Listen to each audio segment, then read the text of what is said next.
All right, picture this. Someone hands you a blank check. Ooh, I like where this is going. Right, and they're like, write down any amount, anything you want. Instant wealth, right? Okay, yeah, the dream. Who wouldn't want that? Exactly. Problem solved, happiness achieved, right?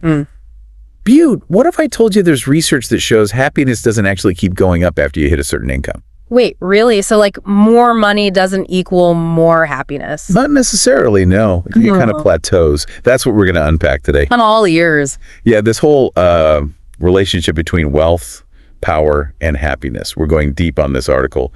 The Gilded Age, wealth, power, and the pursuit of happiness. Ooh, sounds juicy. Oh, it is. So first up, this whole money-happiness disconnect.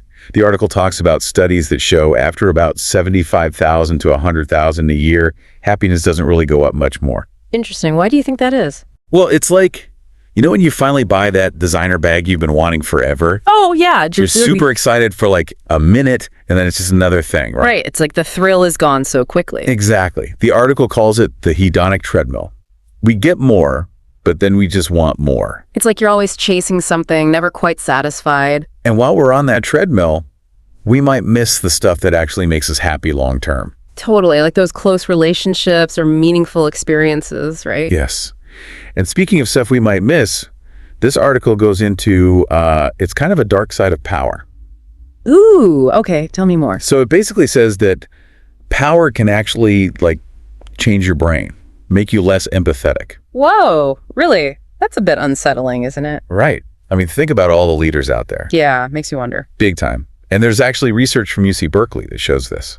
Oh, wow. So it's backed up by science. Yeah, that power can lead to less empathy and more impulsive behavior, being more self-serving, basically. So basically, if someone's already kind of not so empathetic, power just makes it worse. Exactly. It makes you think, doesn't it?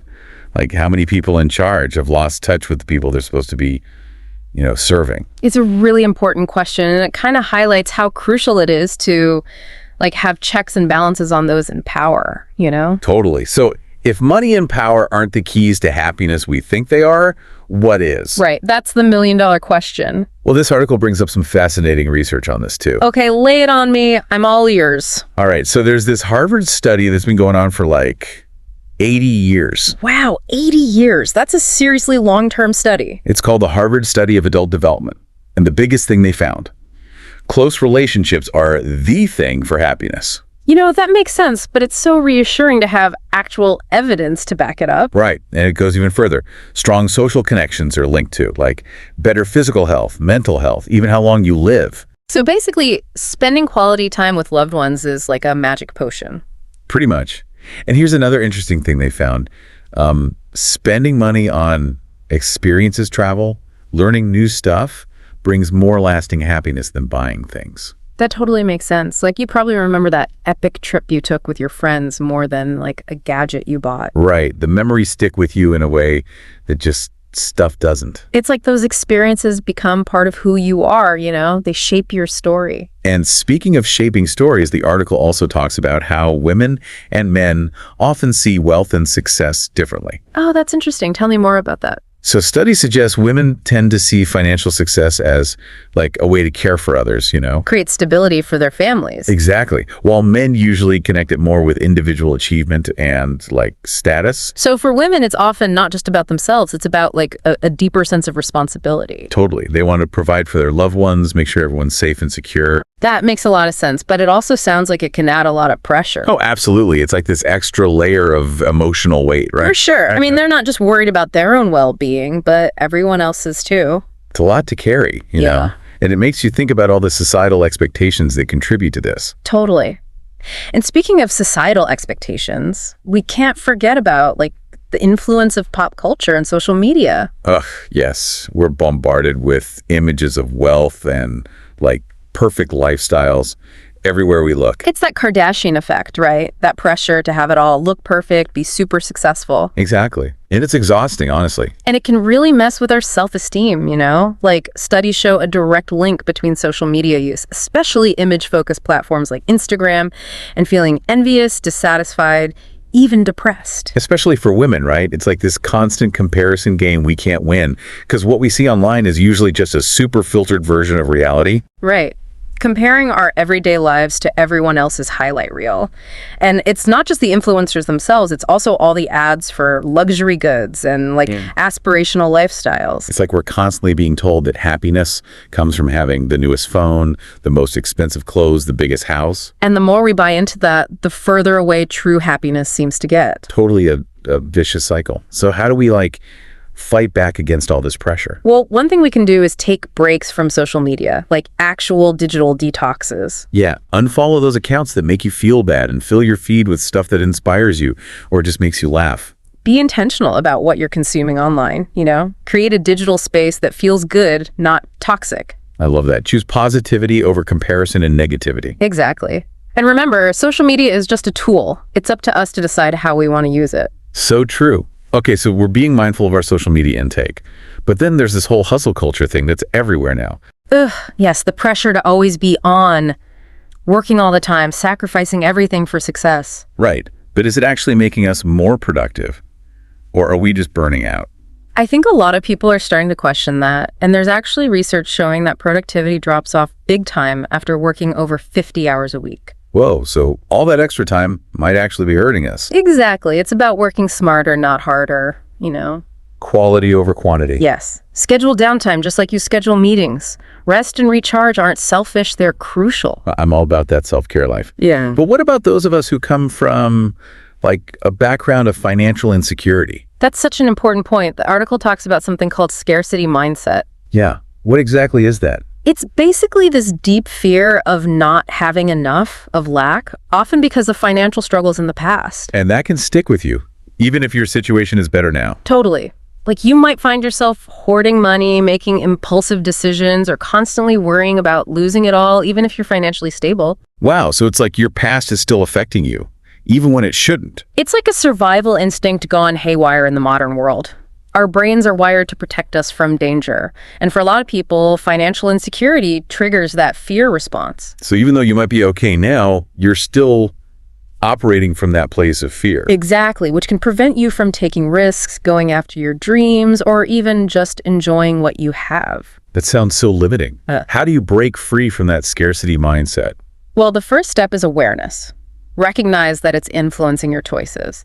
And from there, working with a therapist or coach can be super helpful to reframe those beliefs about money. So it's about becoming aware of those negative thought patterns and then, actively changing them. Yes.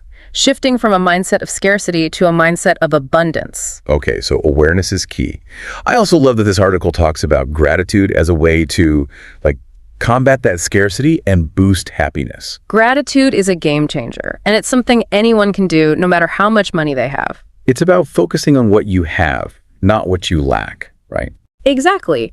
Appreciate those simple joys, cultivate a sense of abundance, even when things are tough. So even if you're not where you want to be financially, there's still a ton to be grateful for. Absolutely. And the more you practice gratitude, the more your brain starts to focus on the positive, which can impact every part of your life. It's like training yourself to see the glass half full. Exactly.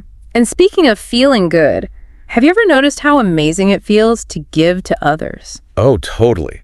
Whether it's donating to charity or just doing something nice for a friend, it always seems to make me happier too. And there's a scientific reason for that. Studies show that giving activates the reward centers in our brains, releasing those feel-good chemicals like dopamine and oxytocin. Wait, so there's actual proof that being generous makes us feel good? Yep. And not only that, research also shows that spending money on others makes us happier than spending it on ourselves. Wow, that's kind of mind-blowing. It goes against everything our consumer culture tells us, right? Yeah, totally. Maybe instead of buying that new thing for yourself, think about how you could use that money to brighten someone else's day. It's such a different way of thinking. It really is. And it doesn't have to be huge gestures or tons of money. Even small acts of kindness can make a difference. So it's about making generosity a part of everyday life, even our financial plans. Exactly. Make it a habit, a way of being in the world. I love that. So we've covered the science, the practical tips, this whole idea of aligning our values and goals. It's a lot to take in, but it's all connected. And this article ends with a really powerful call to action, right? It does. It challenges us to rethink what success even means and asks, what if we went after fulfillment with the same energy we go after wealth? That's a big question. It is. It's about shifting our priorities and focusing on what truly matters. Imagine if success wasn't just about your bank account, but the impact you make, the joy you feel. That's what this whole deep dive is about. Empowering us to create lives that are rich and meaningful inside and out. I love that. And honestly, it's something we can all strive for, no matter where we are in our financial journey. Absolutely. It's about defining success on your own terms, not letting society dictate it for you. So powerful. It's about taking control of our own stories and creating a life that feels real and true to who we are. Beautifully said. I think that's a great place to pause for now. Okay, sounds good. We'll be right back after a quick break. It's really about, recognizing that true wealth, it's not just about money. It's about the richness of our experiences, our relationships. Yeah, it's about our whole lives, not just our bank accounts. Exactly. And I think that's such an important takeaway for everyone listening. Totally. So to recap, it's not about how much money you make, but how you use it, how you define success for yourself. Couldn't have said it better myself. And this article, it doesn't just give us these profound ideas. It actually gives us practical strategies to use them in real life. Right. It lays out 10 actionable tips we can start using, right now. Yep. It's about taking action, not just understanding the concepts. Okay, so let's get into these tips. First up, set a financial happiness threshold. What exactly does that mean? It's about figuring out the income you need to feel comfy and secure, not just surviving, but really thriving. So once you hit that number, Yeah. you can stop chasing more money and focus on other things that make you happy. Exactly. It's like setting a financial finish line, You can get off that hedonic treadmill and feel at peace with your finances. I love that. No more all the time. Okay, what's next? This one's especially important for anyone in a leadership role. Cultivate empathy. Don't let the power go to your head. Exactly. It's about recognizing that power can isolate you and making an effort to stay connected to the people around you. Stay grounded, stay human. Yes. The article suggests having regular one-on-one meetings with your team, not just to boss them around, but to really listen to their feedback. It's about creating a culture of respect where everyone feels heard and valued no matter their position. Lead with your heart and be your head. Okay, that's a good one. Tip number 3, invest in experiences. We talked about this earlier, but the article really emphasizes how powerful this can be. Right. Experiences lead to memories, and those memories shape who we are, our relationships, how happy we are. It's about making memories with people you care about, right? Yep. Cooking classes with friends, weekend getaways, going to concerts together, creating those moments that bring you joy and strengthen your bonds. Who needs another pair of shoes when you can have an adventure with your best friends? Yeah, totally. Okay, next up, this one's a bit more introspective. Define your success beyond money. Ooh, deep. Tell me more. It's about figuring out what success means to you, not what society or your family or anyone else says it should be. So your own personal definition of success. Exactly. It might look completely different from someone else's. The article suggests writing a vision statement that reflects your values, not just your financial goals. What kind of impact do you want to make on the world? What legacy do you want to leave behind? Those are the questions to ask yourself. It's about aligning your actions with what you truly aspire to. Wow, that's powerful. Oh. Okay, tip number 5, something we all struggle with, I think. Yeah. Curate your social media. Right. We talked about how social media can be a breeding ground for envy and dissatisfaction. So how do we use it in a way that actually makes us feel good? Yeah, good question. It's so easy to get sucked into the comparison trap. It is, but we can be mindful about what we're looking at. Unfollow those accounts that make you feel bad and find stuff that inspires you, motivates you, or just makes you laugh. Fill your feed with positivity. Yep. And remember, what we see online is often just a carefully crafted version of reality. Don't compare your everyday life to someone else's highlight reel. Comparison really is the thief of joy, isn't it? Yeah. Okay, what's next? Tip number 6, and this is a big one, practice gratitude daily. I know this is important, but how do we make it a habit?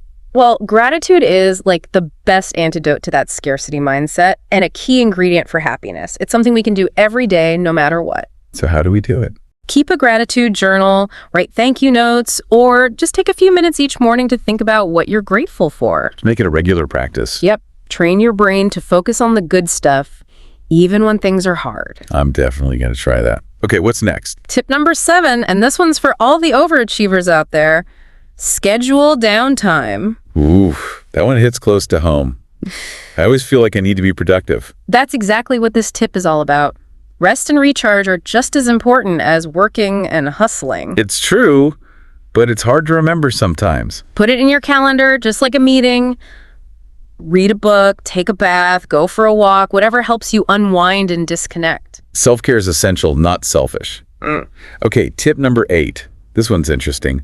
Automate generosity. This is a great way to make giving a regular part of your life without even thinking about it too much. How do you do that? Set up automatic donations to your favorite charities, or even a recurring transfer to a savings account specifically for giving. So you don't even have to think about it, just happens. Exactly, and it can really add up over time. I love that. Okay, tip number 9, address scarcity mindset. This one feels kind of heavy, but so important. It is, and it's something a lot of people deal with, especially if they've had financial struggles in the past. So what can you do about it? The article suggests working with a therapist or coach to help reframe those limiting beliefs about money. It's about changing those negative thought patterns and creating a more abundant mindset. Exactly. Move from scarcity to abundance. And finally, tip number 10, align financial goals with values. This feels like a great way to tie everything together. It really is. It's about making sure your financial goals are aligned with what truly matters to you. It's not just about making money for the sake of it. It's about using money to create a life that's meaningful to you. Exactly. Think about your core values and ask yourself, are my financial goals supporting those values? If not, maybe it's time for a change. So much good stuff here. I feel like I need to listen to this whole thing again just to process it all. I know, right? Pick 1 or 2 things that really speak to you and start putting them into practice. Even small changes can make a big difference over time. Totally. So we've talked about the science, the practical tips, this whole idea of aligning our values with our goals. And the article ends with a really powerful call to action. Right. It asks us to rethink what success means and what would happen if we chased fulfillment with the same energy that we chase wealth. It's such a huge shift in perspective. It is. It's about changing our priorities, focusing on what's truly important. What if success wasn't measured by your bank account, but by the impact you have, the joy you feel? That's what this deep dive is all about, empowering us to create lives that are rich and meaningful, both internally and externally. I love that. It's something we can all aspire to no matter where we are financially. It really is about, going beyond just money when we think about what it means to be wealthy. It's about the richness of our lives overall. And I think that's such an important message for us to kind of wrap up with today. Yeah, absolutely. So basically, it's not about how much you make. It's how you use it and how you define success for yourself. Couldn't put it better myself. I want to leave everyone listening with one last thought. What if we all started chasing fulfillment, like with the same energy we put into chasing wealth? Ooh, that's a big one. Total paradigm shift, right? Right. What would happen if we valued well-being and purpose as much as we value, financial success? It really makes you think. I think that's a great note to end on. It really is. So to everyone listening, I encourage you to pick just one thing from this whole deep dive and actually try it this week. Even a small change can make a difference, trust me. Yeah, you might be surprised how it changes your perspective, maybe even sparks a little more joy. Exactly. Thanks for joining us today. Until next time.